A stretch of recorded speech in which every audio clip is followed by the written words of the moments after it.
Welcome to Cusco, Peru. Meet Elizabeth.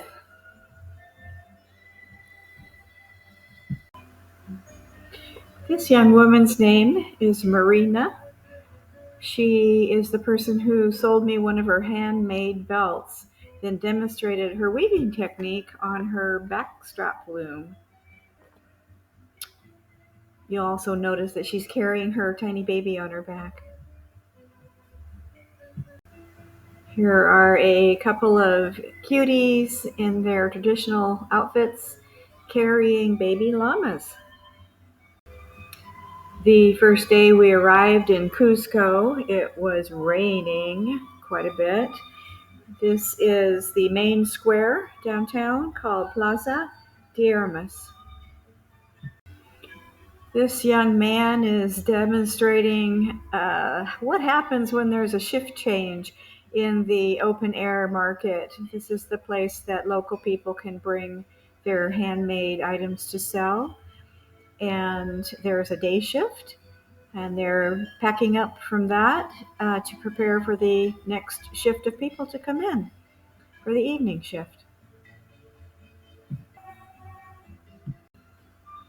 Now we will meet Paulina and her little girl peeking out from behind. Paulina knits beautiful hats, handmade hats, and you might see them back behind her there, a little glimpse. While we were in this cafe having lunch one day, this woman came in to see if the proprietor was interested in some of her homegrown maize and beans.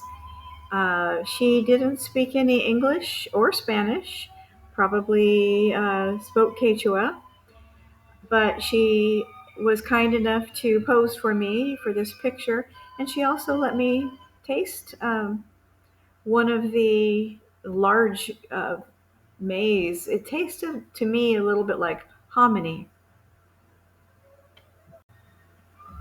In the picture on the left, you see these young children, probably brother and sister.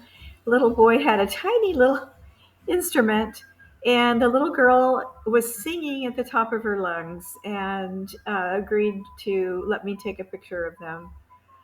The picture on the right hand side is a woman in her traditional outfit showing off her llama. Maybe it's an alpaca. It looks a little small for a llama. And you can kind of see, if you look closely, some of the wool that she's spinning into yarn. You will notice right in the center of the picture, this is an Inca wall, part of the Inca Temple of the Sun.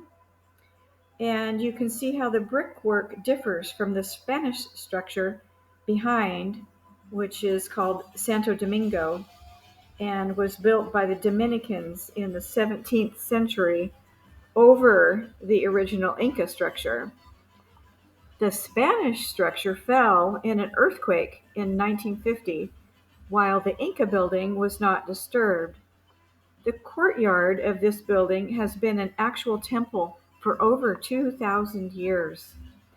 Modern architects are unable to copy this amazing Inca stonework. Well, now we are leaving Cusco. We are going to be traveling to the trailhead to begin our hike on the Inca Trail. But first, we stop at this gas station, Petro Centro Urubamba, which sells Inca Cola. Inca Cola, I actually liked it. It was pink and it tasted like bubble gum. We make a stop at the town of Ollantaytambo, and I captured this image of traditional Inca architecture. However, this was a modern building. Ollantaytambo is known for this famous fortress and temple, which was not quite finished when the Spanish and the conqueror Pizarro arrived. This was the site of the last fierce battle between Manco Inca against the Spanish. We were riding in this local bus until we came to this section of the road that was completely washed out. It turns out we had to carry our material, our belongings, over a train trestle to the waiting truck on the far side. The train trestle is to the right outside of this picture. And here is the truck that was waiting for us on the other side. The other couple that was in our group were from Belgium, and Teresa and Etienne were their names. Teresa and I were the only women in this group, and so we were allowed to sit in the front with the driver, and we were able to observe him skillfully avoiding as many of the gigantic potholes as possible, but it was a pretty rough ride out to the trailhead.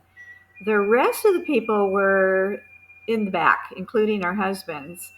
And when we finally finished this part of the trip, the men were astonished that we made it. They feared that the whole truck would tip over into the river. And here we arrive at the beginning of our hike. This place is called Kilometer 82.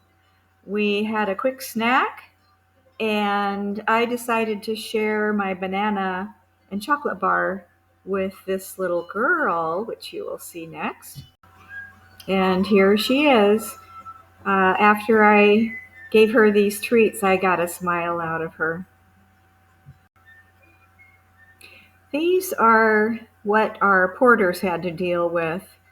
They had to carry everything. All we had the four of us hikers, all we had to carry was our day packs.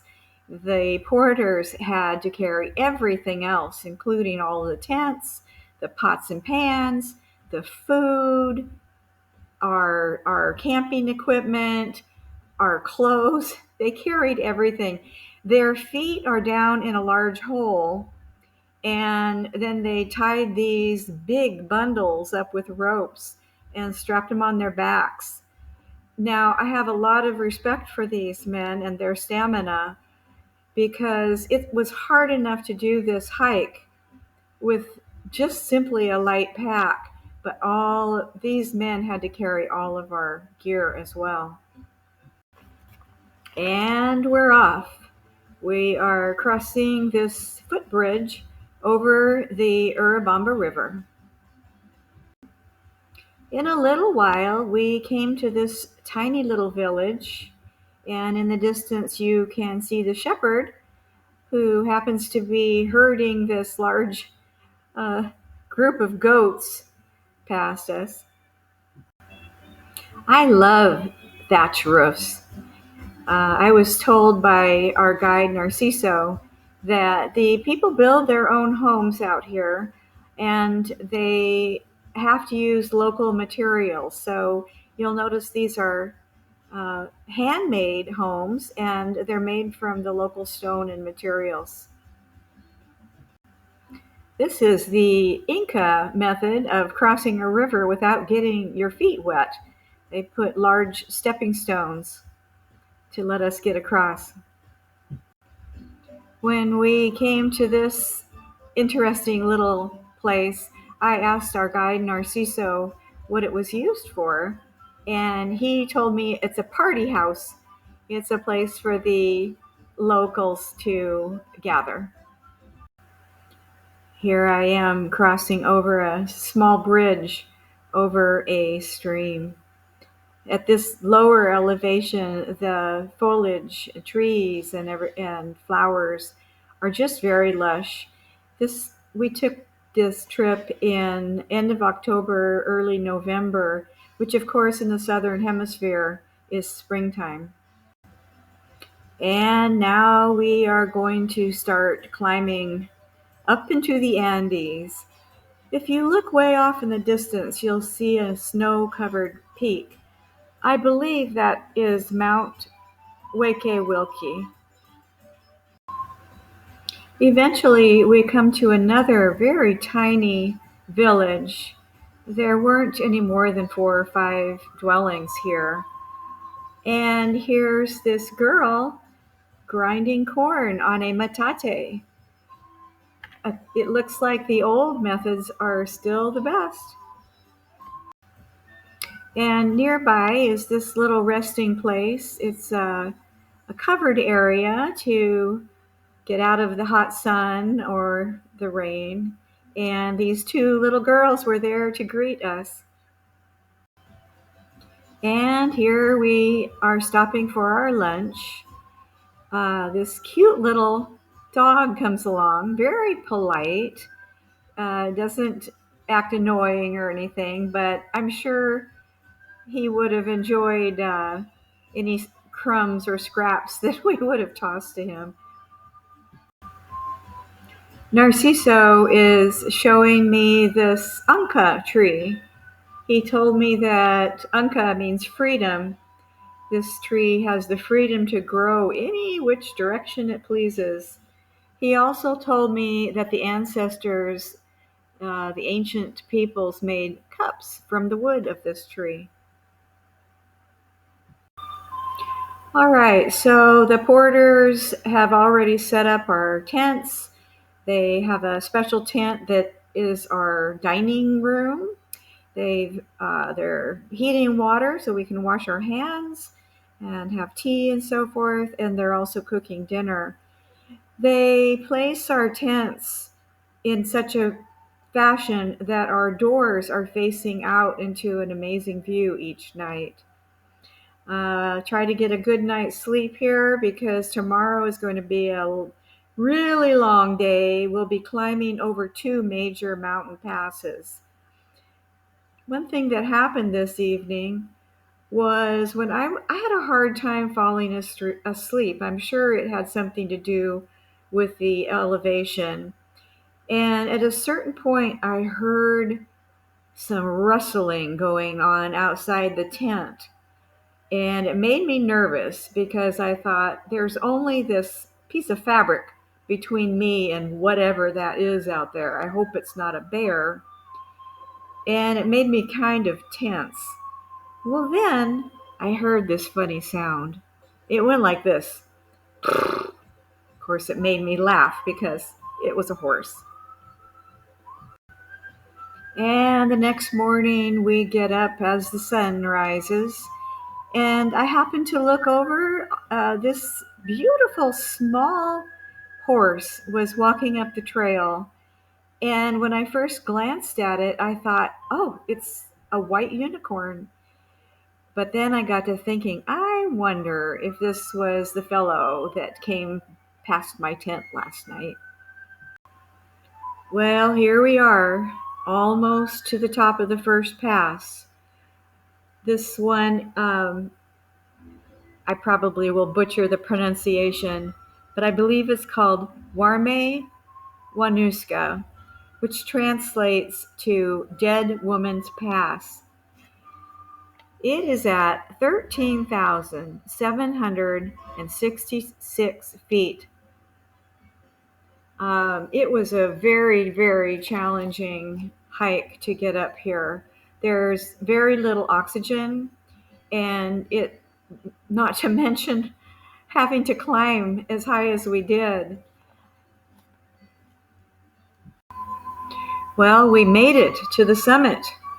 We took a short stop for photos and a rest, and Narciso told us that we needed to get over the top and start heading down as soon as possible.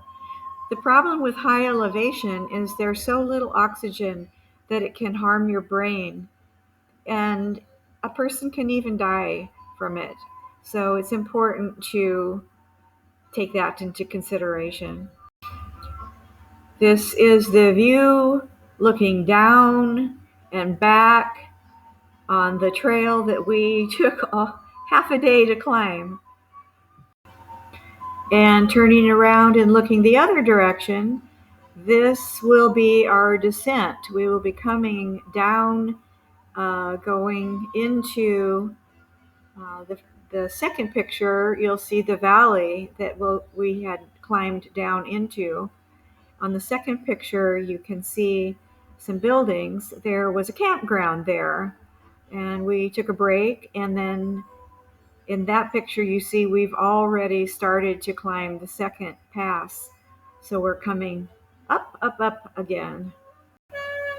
Yay! It's time to celebrate. We have conquered the second pass of the day. This one is only 13,120 feet. But we are very grateful. We're still going strong. And now we're going to be going down somewhat. But our final camp this evening is actually going to be at a high elevation and far, far away from any sort of civilization. So I decided the following morning to get up before the rest of the camp had even woken up and climb up to the highest point on the top of this mountain and look back and to see our little campsite. If you look in the middle of about the middle of this picture, you'll see the green tent that is facing away from us. That was our tent. The porter set it up right at the edge of this drop off, which of course provides a beautiful view. Here is the picture from our tent door. And of course, there's a peak in the famous Andes. And this is our little goodbye ceremony to our porters. They have dressed in their traditional clothing for this kind of formal, bittersweet moment. We had to say goodbye to them. They did continue ahead of us to carry all the equipment, but once they arrived, they were able to leave. You'll see the three cooks, and then to the right, the fellow who's waving is our guide, Narciso. Well, here we are at what is called the famous 50 steps that you have to climb before reaching the Sun Gate, which is called Inti Punku. And yeah, it was steep. It was like climbing a ladder, and they just seemed to go on and on and on. But we made it. And here we are. We have arrived. It's a joyous moment because once you go through the gate to the sun, Inti Punku, you get your very first glimpse of Machu Picchu. And there you see it off in the distance. We thought we were going to be there. No, it took quite a while to hike that far. But you can also see those switchback roads. That's the road that the bus bringing tourists up to Machu Picchu has to go up and then back down at the end of the day. This section, even though we feel like we're getting closer and closer, is probably one of the most treacherous points on this trail because it is a very narrow pathway and is clinging to the side of a sheer cliff, dropping thousands of feet. This is the point where our guide Narciso brought us together. He looked us straight in the eye and he said, "If you want to look at the view, you must stop. Look, and then you need to look back down at your feet and concentrate on your footing on the trail so that you don't fall or trip." I have used that excellent advice all of these years in my hiking. And this is what I'm talking about. This is a view of the Urubamba River. And nope, I sure do not want to fall off of this cliff. And we have arrived. This is the end of our 4-day hike. The tall peak in the back is called Huayna Picchu, which means young peak. The Incas were also starting to build here as well. The trail up Huayna Picchu is extremely treacherous. It clings to the side of this cliff. We decided to go through the gate and take a look at the trail. You must sign out, and when you come back, you sign back in. I'm sure it is so that if anybody isn't accounted for, they'll probably have to go search for them at the bottom of the canyon. Eventually, we decided we would not do that hike because, believe me, our leg muscles were very sore by that point. The picture on the left is our hiking group. Like I mentioned, the two on the left is Etienne and Teresa, some people who we developed a pretty good friendship with. They came from Belgium, and that is my husband, Rick, and I, Susie Jenkins on the right. The picture on the right is actually the next morning. Uh, we were taken down to a nearby town called Agua Caliente the night before to have, yay, a shower. It was really nice and good night's sleep. They brought us back first thing the next morning. In fact, Rick and I were the first people to enter that morning. It was magical. And from my viewpoint, also quite spiritual. And of course, as the day wore on, those clouds that you see off to the right, they dropped down into the valley and then finally disappeared, and the sun came out.